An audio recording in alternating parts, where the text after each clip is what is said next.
The Pokemon investing market will change forever. What we once thought Pokemon investing is no more, and we are approaching a new era. Now, I want to explain in this video what I mean. I will break it down in 3 segments. I will firstly talk about how the market rose in this year, how people got stuck in euphoria. Then I'll be talking about what we're currently in the situation now and what the future has for us. So I don't want to waste your time, and we have a lot of stuff to talk about in this video. But before I start, I just want to quickly say, if you're new here, please do consider subscribing. It helps out the channel a ton. And also I have an announcement to make. I will talk about that in the middle of this video, so make sure to stay tuned for that. But anyways, let's begin. Alright, now I have chapters in the video in case you want to go back on some certain parts or look at some other parts in the video if you want to skip through them. But let's just start off with segment number 1. How we came to be in a market where there was so much euphoria.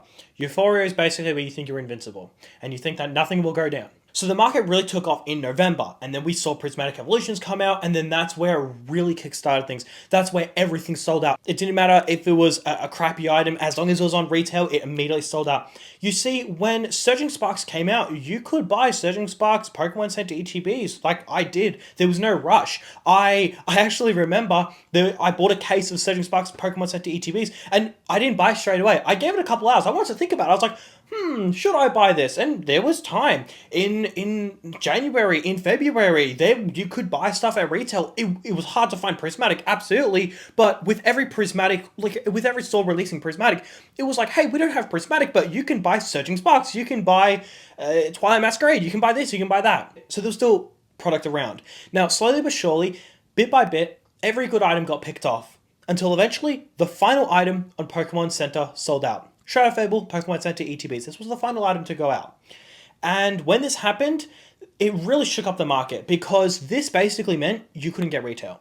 So what happened was immediately people started predicting that the market would crash. People were saying, no, the market will crash. But this is a very common thing.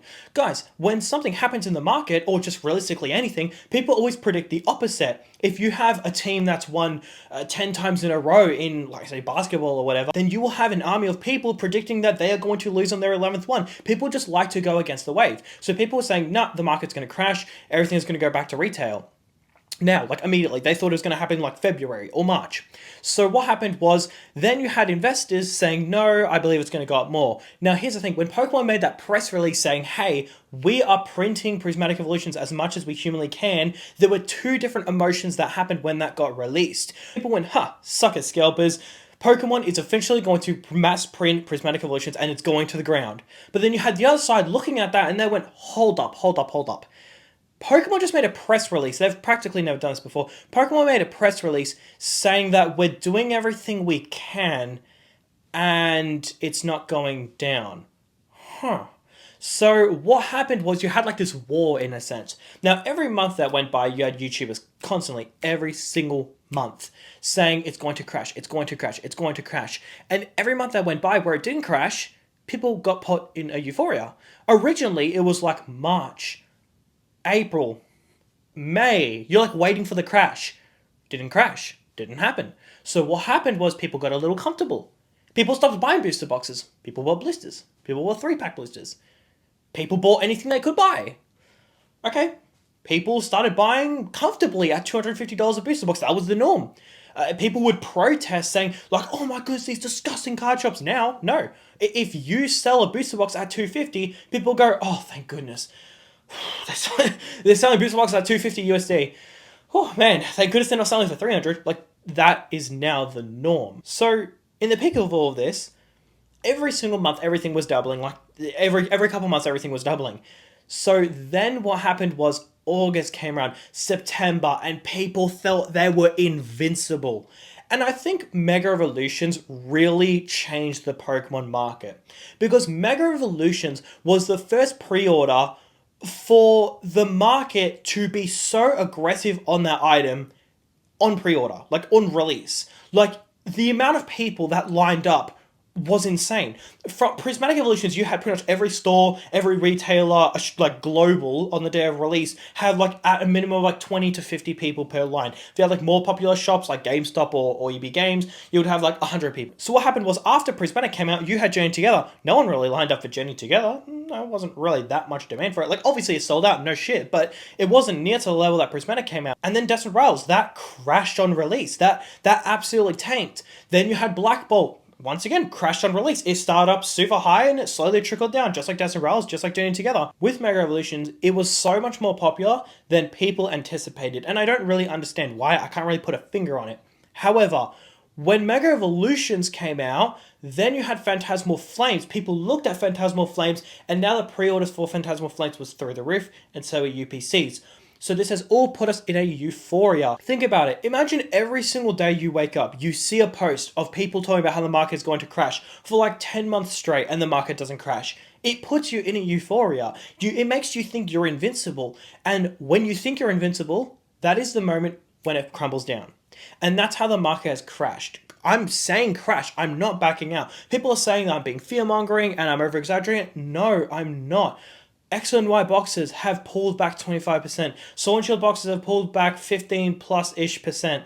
Scarlet and Violet boxes, not all of them, but you've seen Scarlet and Violet boxes like Destined Rivals pull back. You're seeing Mega Evolutions pull back. Now, it could be because of a restock. It could be because a rumor was incorrect. Like, now people are second guessing if Rayquaza is even going to be featured in the Mega era. So, yeah, it could have different reasons, but that doesn't matter. The point is, it's pulling back. And people just, not really talking about the elephant in the room, which is a little weird. Like, people are saying, like, oh, my portfolio hasn't gone down. Like, dude, what are you holding? Like, everything has gone down. It's fine if everything's gone down. That doesn't matter. But, like, to pretend it doesn't exist is just stupid. Like, if everybody's talking about it, about the market pulling back, it's not like it's just magical made-up fairy numbers. Like, yeah, there's a pullback. So, anyways, the point is that now what has happened is after almost a year, the euphoria has been cracked. And this is where we get to chapter 2, the current part that we're in the market.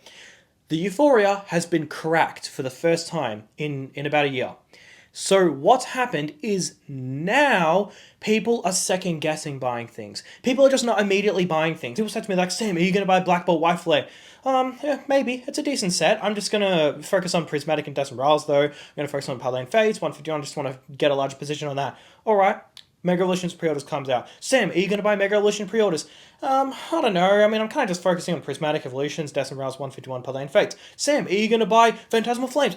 Dude, that like is months away from coming out. I don't know. Like, I'm focusing on other stuff, but there was so much buying pressure for any new product. It didn't matter what it was.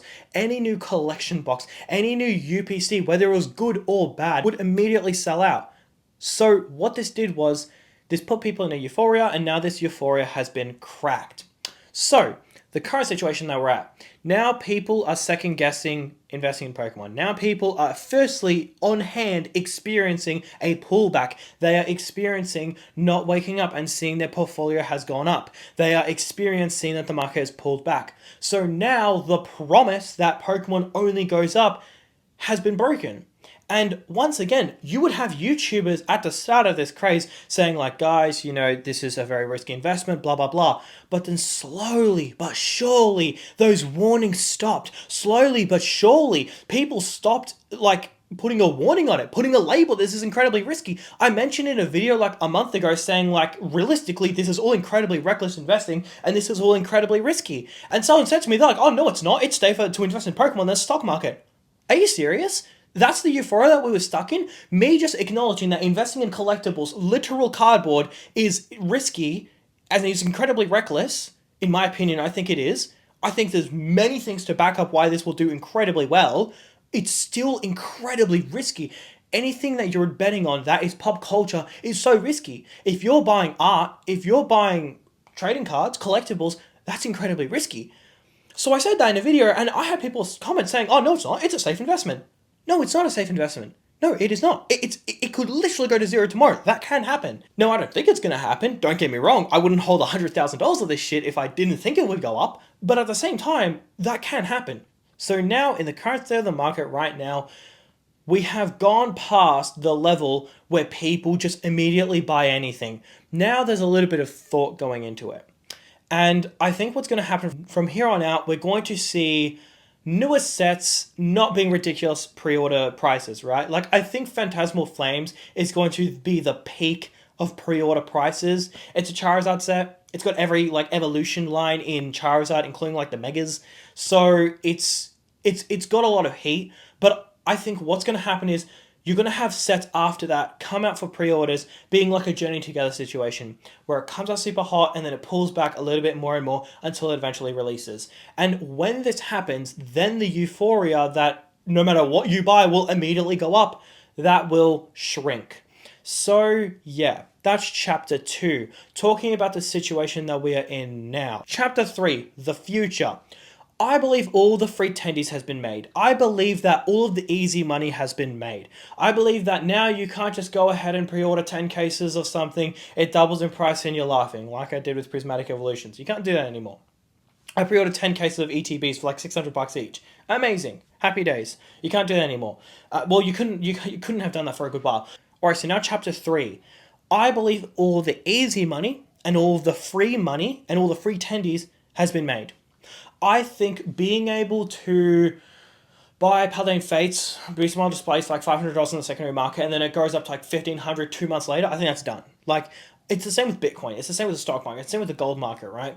Like, if you look at Bitcoin, if you bought at 20, 30, 40K, you'd be laughing. If you buy it right now, I'm sure you're going to do well in the long term, but I can't say you're going to do super well in the short term. I realistically have no idea. But a lot of the easy money has already been made, and we see that with Pokemon. We see Paleo Evolved was like, what, $100 a year ago? Or however much it was. It's probably more like 150-ish. Now it's like $450. So the chances that this dude then does like, what, another 3x from 450 to like 1350 or whatever that works out to be, that's not that high of a chance. Also, it is not 1350. That was not even close. It's like 1550 or something like that. I think it's 1550, just using quick math. I'm probably wrong. But anyways, a lot of the easy money's been made. So in the future, what we're going to see is, I believe Pokemon is going to stay incredibly hot. 2026, I think it's going to be the biggest year for Pokemon. That's in terms of Google searches, popularity, and just pop culture as a whole. In the investing side of it, I don't think it will. I think in the investing side of it, we will revert back to the old days where it just slowly but surely goes up. The idea that like, oh no, will 2026 be like 2022 and 2023? I mean, I'm not against that. Like, Evolving Skies going from like $300 to like $700 in a year, that's pretty solid. Or 2 years, yeah, that's great. Like, I don't know why people act like 2022 was just dead. Like, it just wasn't. Like, just literally check the price of Team Up. It takes like 2 seconds. Look at the price of all the boxes. It's not like a huge math equation, right? Like, you look at Sword and Shield boxes, yeah, Fusion Strike went from like $90 to like 200 plus before the bull market even started. Okay, like, I don't know why people act like the market was just dead. It just wasn't. They're just lying to you. And people who say that like 151 started on shelves, once again, lying to you. Certain 151 products, like UPCs, that were way overprinted, or collection boxes. But like all the good products like ETBs and booster bundles and Pokemon Center ETBs, those were like gone like pretty quickly. So yeah, anyways, the point is, a lot of people lie to you and say that the market was dead. Like, no, it wasn't. But anyways, the point is, I believe that we're going to go back into a market where it will just slowly but surely go up. So I think Evolving Skies will be like, maybe every month it goes up by a couple $100. Maybe every second month it goes up by a bit, but it doesn't double every 2 months or every 3 months. You look at Evolving Skies, I don't even know what the price it was like in November of 2024, but it's probably like 3-ish x'd from the price now. Yeah, we're not seeing a 3x in the next year. We're not going to see it go from 2.5 to 7.5. That ain't happening, Chief. So I think it's slowly but surely going to go up, which is a good thing. This is a good thing. Now, being a Pokemon investing YouTuber, I sort of do have to make the titles just a little bit fear-mongering, or just intense. Like, I have to put, like, Pokemon investing is going to change forever. I actually want it to turn into this outcome, because it'll just be less bubbly, it'll be less weird. Like, it'll be more of a sustainable market. If the market slowly but surely goes up, every couple months Evolving Skies goes up a bit, I'm more than A-okay with that. Happy days. Have nothing against that. What I do have against is if Evolving Skies goes to like 7.5k or 8, 9, 10, 20, 30k. That's where I have a problem. Well, actually, if it goes to 30k, I don't have a problem. I'll just sell my case, because my case would be 6 times 30. what's that, like 180 plus a case premium, which is probably like 20 grand at the time, so it'd be like 200k for the case. I mean, I'll take it. Obviously no one's going to pay that, but anyways, yeah. So I think in the future we're going to go back to the old days where it's going to be a lot more slow but surely. The whole market is priced in. There's no such thing as an underrated card. Like the Bubble Mew was $300, but it was incredibly popular. The market picked up on that pretty quickly. It only took a couple months for that to just go to like $600-700. So yeah. Anyways, so I have an announcement to make, guys. The announcement is I'm going to be making a Discord server. This Discord server is going to be 100% free, and it is going to be global. It doesn't matter where you are, you can join it. There is going to be no requirement. It's just purely going to be an investing and Pokemon market conversation and discussion. So there's gonna be a couple features in it. First of all, obviously there's gonna be a couple chats. I will start live streaming soon as well. I'm currently just working on a new setup, but I will start live streaming as well, which is pretty sick. But with Discord, basically it's going to have a couple chats. It's going to have like an announcement section, going to have a news section, but the main thing it's going to have is I'm going to be talking about every item I hold and why. So 151, why do I hold 151? I'm going to start off with talking about 151's achievements in history, and then I'm going to be talking about why I hold it, what it has to offer. The Charizard is a very nice looking Charizard, but it's actually very unique against other Charizards. It's more of a work of art rather than a Pokemon on a card, right? Like, you wouldn't really consider, like, the Zekrom from Black Ball a work of art. I think it's a cool looking card. I wouldn't consider it a work of art. I would consider the Charizard a work of art because it's a whole scene. It's telling a story, right? And then I will talk about products I recommend you buy. So I would say, hey, you can buy any product you want, but these are my top 3 picks. So I'm going to have that. And then I'm also going to have the top 5 picks of the month. And I'm just going to have them like there so that like if you join the Discord server and you're like, look, man, I just have $500. I don't care what you hold. Doesn't affect me. I literally don't care. What do I buy? Then I can say, hey, I think you should buy Searching Sparks ETBs. They're absolutely tanking right now. I think you should be buying that. And yeah, so it's just been a cool idea. It's not finished. I've got a lot of work to do on it. I'm literally working on the whole thing myself. Never made a Discord server, so yeah, me and ChatGPT have been putting in work on that one. So anyways, I will announce when it is complete in a video and on my Instagram. So make sure to follow my Instagram as well. But yeah, that is going to do it for today's video. Let me know what you guys think. What do you think the future has in store for Pokemon? I think it's going to be quite interesting to see. I think it's going to become a lot more sustainable, but slowly but surely go up in the future. But yeah, that's going to do it for today's video, guys. Thank you for watching.